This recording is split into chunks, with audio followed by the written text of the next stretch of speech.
এই যে একটা বেটা নাম হচ্ছে জল্লাদ শাহজাহান, নাম শুনছেন? জল্লাদ শাহজাহান কত মানুষগুলারে ফাঁসিতে ঝুলাইছে। জল্লাদ শাহজাহান কি নাম শোনেন নাই আপনারা?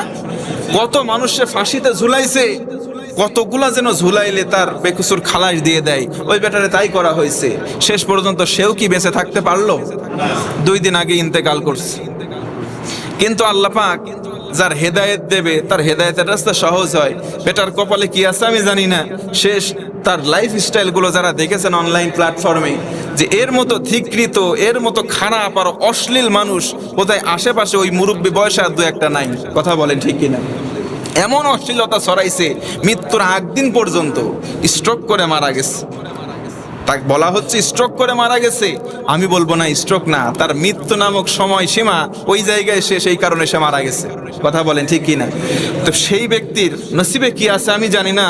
আল্লাহর কাছে মুসলমান হিসেবে দোয়া করে, আল্লাহ তার যা যা যেরকম হওয়ার দরকার তুমি সেই রকমই দিও। কোন আমিন? জোরে পড়েন না আল্লাহুম্মা আমিন। তার পুরস্কার যেই রকম হওয়ার দরকার আল্লাহ তুমি সেই রকমই দিও। একটু জোরে কর না আমিন। পৃথিবীতে আমরাও সবার জন্য দোয়া করব। আমার অনেক সময় জানা যায় অনেকে ডাকে না। যে ব্যক্তি বেনামাজি, আমি তো তার নামাজ পড়াবো অন্য স্টাইলে। সারা জীবন ও মিছিল করছে হুজুরদের বিরুদ্ধে, কোরআনের বিরুদ্ধে, আলেম ওলামাদের বিরুদ্ধে, তার জানাজার নামাজে কি কিসের দোয়া? সে তো সারা জীবন আমাদের বিরুদ্ধাচারণ করছে। তার জন্য কি সলাতুল জানাজা হচ্ছে একটা দোয়ার অনুষ্ঠান। মাইয়াতের জন্য দোয়া করা, তো দোয়া তো আসে ভাই দিল থেকে, অন্তর থেকে, নাকি অন্য কিছু থেকে? দোয়া আসে মানুষের কোথা থেকে? অন্তর থেকে। তো অন্তর থেকে যার প্রতি ঘৃণা, তার জন্য আল্লাহু আকবার বলে নামাজে দাঁড়িয়ে দোয়া আসবে? যে সবাই বলেন আসবে?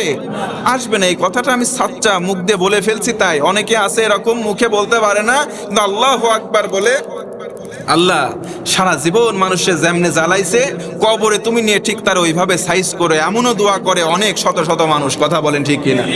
এজন্য একটু মৃত্যুর আগে সাবধান, ভালো ভালো কাজ করে মৃত্যুবরণের চেষ্টা করবে ইনশাআল্লাহ। বলেন।